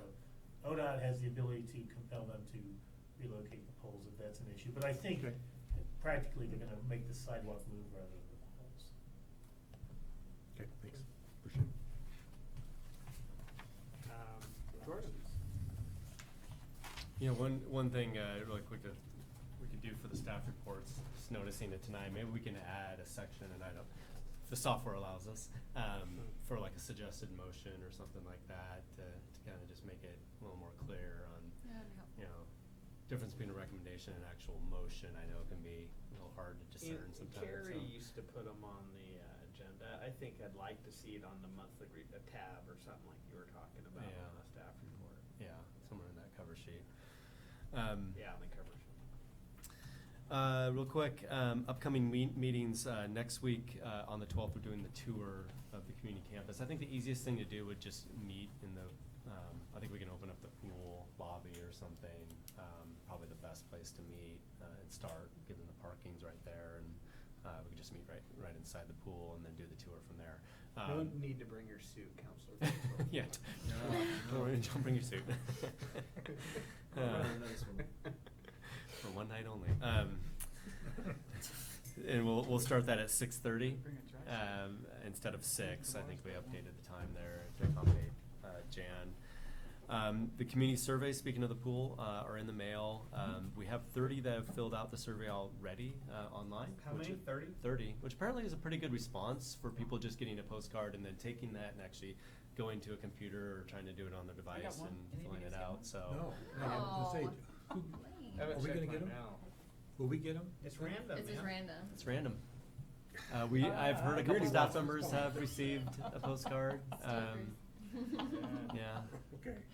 But there will be an open survey to all. That will be, the results will be analyzed separately, and that will be released a couple weeks from now, so that we give a chance for everyone who has been randomly selected to do the survey before we open it up to everybody. We don't want those two to be confused. Just when we go through the comment section, I have a feeling if someone puts the council and mayor on blast, who it is.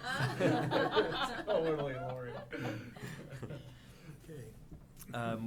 We have an opening on the Arts Commission that you know of, that was reported last time.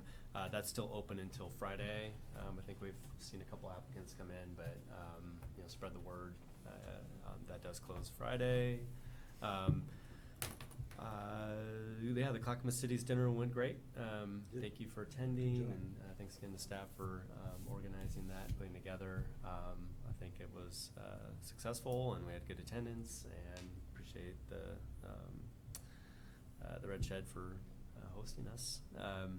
And then finally, just like last meeting, a request to designate me to negotiate labor agreements on behalf of the city.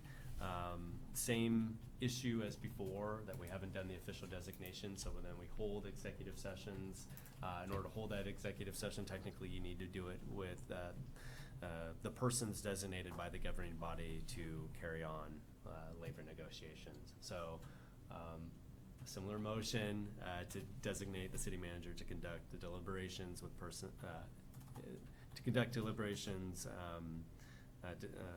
to carry on labor negotiations, I guess would be the. Make a motion that we appoint Jordan Wheeler, our city manager, to negotiate employment contracts and decisions. Second. The motion by Counselor Pietzel, the second by Counselor Exner. All those in favor signify by saying aye. Aye. Opposed? Motion carries. Great, thank you, because that is the last item following this meeting is an executive session, so, thanks. We have a meeting, we have an executive session Yeah, tonight? We it's at do, the bottom yeah. of the report. Was that, that didn't? Buried there on the Yeah, bottom. somewhere you didn't They read. didn't clean it up right there? We didn't? I feel like it was in No, the you meeting. gotta eat anyway. Okay, next. You make me look quick. Counselor Schultz. Nothing to report tonight. Counselor Exner. Okay, this Friday, I'm gonna be involved in the police interview for, hey, sharpen up here. My microphone. You have the floor, sir. And looking forward to looking at those new, police candidates and seeing what that's gonna be about. We were pretty sure, we had 1,300 kids last Saturday at our Halloween tour thing with our office. Just amazing amount. In fact, it was almost not fun, but there were so many kids showing up there. I couldn't do anything but just throw candy in their little bags. Give them a chance to look at, talk to, and all that kind of stuff, so. What a successful thing that we're doing anymore, just a lot of kids there. The vacancy, you talked about having not as many, it's been told to me a couple times by a couple people that they could not find the vacancy application on the website. Talked to Dave a little bit. The Arts Commission? It's. The Arts Commission. Oh, yeah, there's a link on the the commission. But it's really hard to find. I know exactly where it's at, because I've had to find it twice now. Yeah, navigating to that. Yeah. is hard, yeah. So I've ended up having to send it a couple times to some people that are thinking about it, so I talked to Dave a little bit, but maybe we can make sure we get those in the future too, a little bit easier to find. So I think we're only down to just a couple of applications, and so it'd be nice to have more Yeah. than that. Council rules, where are we with, I'm supposed to look at the mayor, I'm supposed to look at the, Jordan about that. We delayed that last year, I think it was, because of the new council and such, and I think maybe might be a good time to put that on the agenda, think about where we stand with that. I know a couple of folks have asked me on the commission, you know, if they can see some of that stuff happen so that we can make sure that it's supposed to happen there. Well, on the commission, what do you mean by that? Yeah, Our commission, elaborate on that. how they operate. Well, we've gotten, I mean, we just approved, like 2 or 3 meetings ago, some of, especially for the Parks Committee and Sure. a couple of the others, some of those rules. I mean, I understand we need to update We're our not done yet. council, We're our not done. full-on council rules, but we have tried to address a couple of the issues that have percolated Right out. away, right. Yeah. No, we definitely need to get to it. We've just had, we haven't had any openings on our work sessions to just, you know, plug it in and do it, but it Busy is times, something that right. needs to get up on top. Okay. You know, I'm watching the weather here today, and I was noticing that they have all these great pictures of, I don't know, some vineyard downtown, on top of the building downtown Portland, but, you know, one of the most spectacular views in the entire Portland area is Johns Road viewpoint. Don't bring more people to that viewpoint. It's crazy getting out of my neighborhood. No. I love the idea of putting Sandy on the map. I don't care. I think it would be busy. I don't care if it'd be busy or not. I love the idea. Talk about a beautiful view of Mount Hood for the weather channels and such, you know, with a little bit of temperature thing there. Doesn't sound like we have 100% anonymity there, but I love the idea of putting Sandy on the map with some of these I'll invite weather you over channels. on a Sunday morning. Seeing the beautiful mountain up there. No, what are you asking? You're Talking talking about live about, camera. you're talking know. about So- reaching out, actually, the marketer in me loves this. Are Mhm. you talking about reaching out to some of the news channels and stuff about how when Absolutely. they go out to the coastal, you know, to Chinook winds at the GGW, coast or whatever else? Coin, all that Yeah. kind of stuff. You never know where that might go to, but Sure. having it, Yeah. we got the Why internet. not? I like that one. So I like there's that. been I a like plan that for a idea. long time, and, Right. and when Scott Lazenby left and went to Lake Oswego, Yeah. he begged us to put that up so he could put a TV in his office so he could see the view all day long. Yeah. Right, but we talked about it and getting a grant or whatever to Yeah, put a yeah. camera right there, showing it there, and then you could actually sell those feeds or Yeah. donate them or whatever. Whatever happens. Just like the head, Spanish head or whatever down the Yes. coast there, and you see it on a sunny day. And I've been fighting for that for I love it. 12, We'll figure this 15 Why not? years. Why not? Okay. Yeah, See and the camera up there. if you're going down that road, figure out how you would protect that camera, cause there's Sure. some mischief. But I could see all kinds of marketing issues here. No, yeah, Put I like Sandy on it. the map for, why not, huh? And then we'll put in a bigger bike lane. And that's it for me. Counselor Smallwood. No report, Parks meets next week, so I will have more to do on that. Sorry that I missed the city dinner, my paying job. Unfortunately, that night took priority, and, that's about it. Went to Oregon Connections, I guess it was last week. It was this year held in Ashland, Oregon. So went down to Ashland down there. Some of the things that we need to be making sure we communicate as a city as well is being preparations with our code for when 5G is coming, and it's just, it may be delayed a longer time, but having those in place. I've been already approached by many different vendors already, and we know that they want to put light fixtures on every other light pole, and another company on every other light pole after that, because they need to be, you know, within 500 feet from each other. That's just how 5G technology works. But we do have our fiber in place, and so that's nice. They don't have to rip up the cities to do that, but want to make sure that that kind of gets in place there as well. We were called out again as one of the best connected, as well as forward-thinking cities in different sessions that we were in. So it's always nice to be recognized in those ways. I'll also be I'm the vice chair, but the chair's out. So next month's OBAC meeting down in Salem, I'll be chairing that this next month. So that's it. Just quickly, Halloween, special time for Sandy, our trick or treat trail and library hunt. Everything was very successful this year. Guess there was some guy in the neighborhood throwing candy at kids, but other than that. Sorry, I didn't mean to. Yeah. Was it Hulk Hogan, I think? Yeah. Tall guy. Green infrastructure lab that we had was great. Thank you, Councilor Exner, and for staff. Jordan was there, and Mike, and for helping coordinate that. I thought we came out with some great ideas, and definitely got my mind going on some opportunities. City's dinner was really good. Thank you to staff for all your work to put that together, for the councilors that were able to attend, and definitely understand to those who weren't able to come. There was a presentation on Around the Mountain from Transit on that.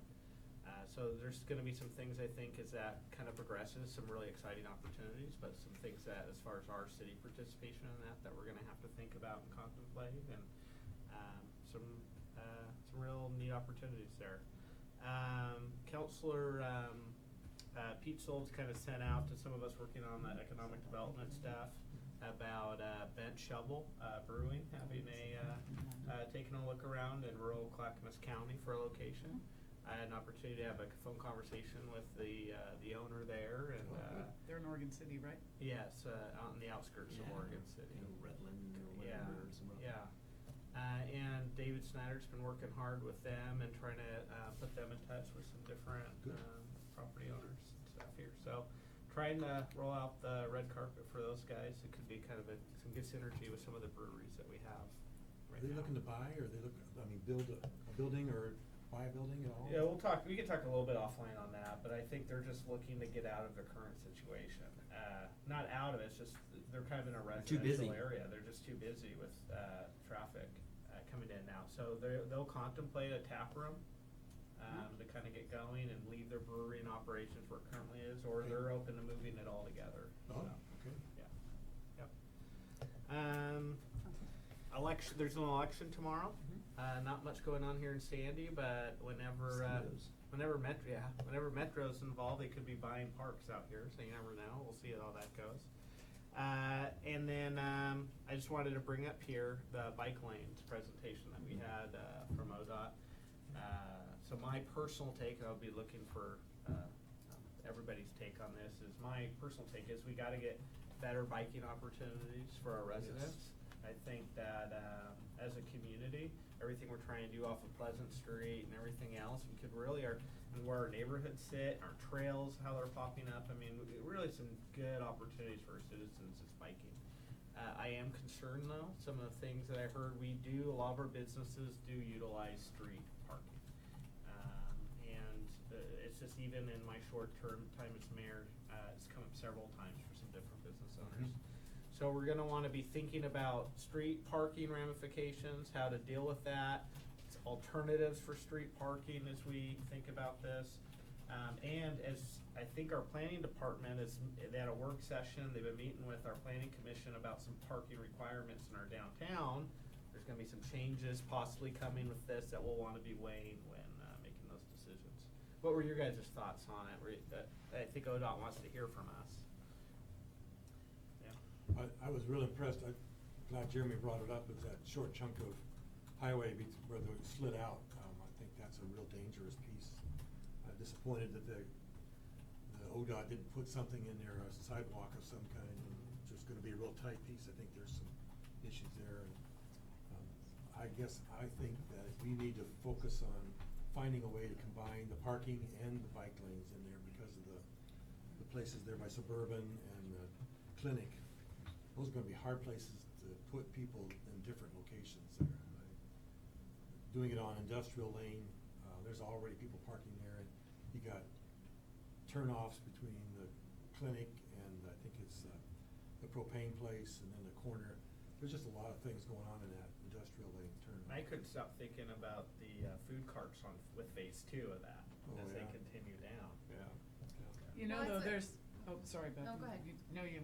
Oh, I mean, I had that thought too with the food carts, but I think it was very specific, that stretch, because they have room there. And that's what she kept saying, and further in, I mean, past Walgreens, there isn't that space. There's no more shoulder room anymore. So for me, like, I'm fine with doing this buffered bike lane in that area. I think that's the dangerous stretch. That's where people are flying and, like, you know, I wouldn't want to be biking along there with that level of speeds going by. So I like the idea as presented tonight to just start there, see what happens, and then I don't see it continuing that same way further. I think we'll have to be more strategic and come up with another way to keep the bike lanes going. But for now, and like she said, she's not doing any big, like, physical changes. They're just making strips. Right. There might be some room for some conversations. There's that piece of property that the school district owns that's behind where their current district offices are, where the fire department was living for a couple years. That's not being utilized for anything. Perhaps they would be open to a conversation about, you know, maybe some parking. It's not ideal. It would be, Like a it shuttle would or involve something? some walking.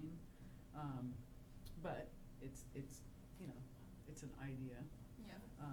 You know, to help remedy some of that if it becomes an issue. But yes, I'm in favor, obviously, of the bike lane.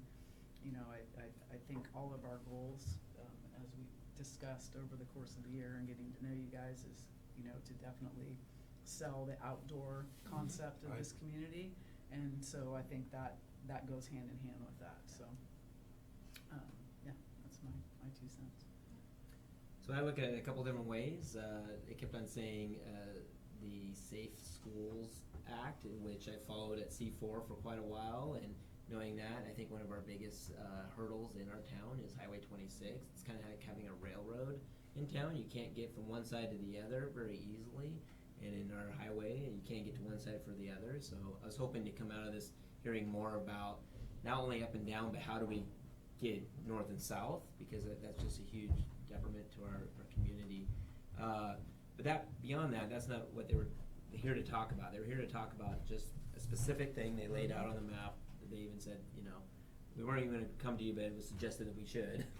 Before we put that on, I like, appreciate that. That might be a good thing to talk about with the TSP. But having that bike lane in there it's already there, and all they're doing is painting a second line. And I think that's why I brought up twice in there. It'd be nice to have maybe not the bumps up because of plowing, but then the something that had another physical there. As I mentioned there, you know, I'm on that side a lot, not on a bike, but walking briskly through the area. He didn't want to say it.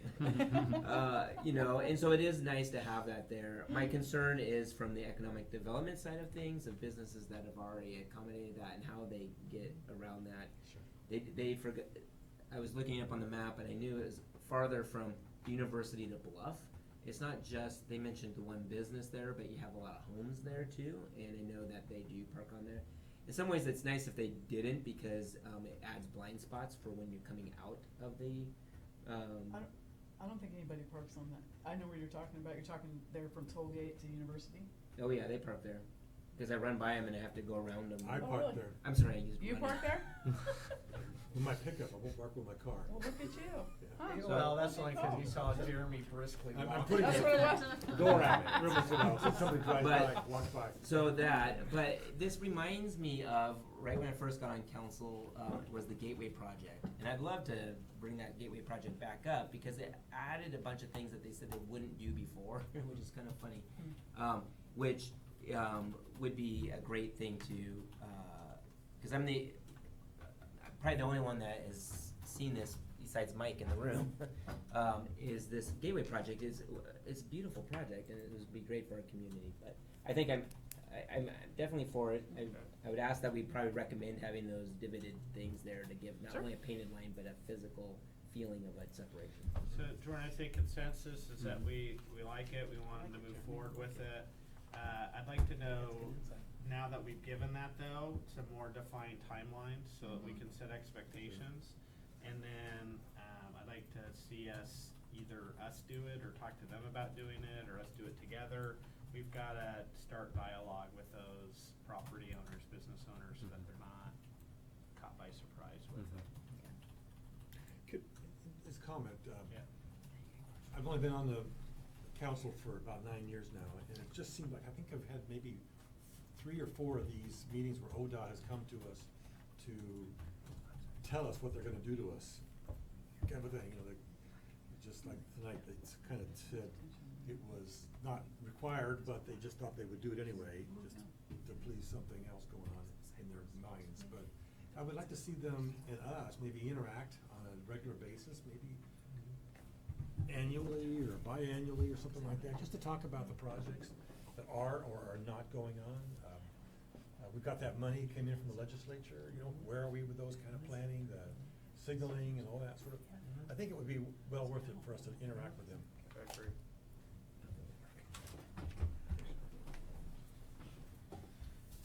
Okay. Anything else? That is it for now. With that, I will adjourn tonight's meeting until our executive session. Wow. Council will be meeting in executive session.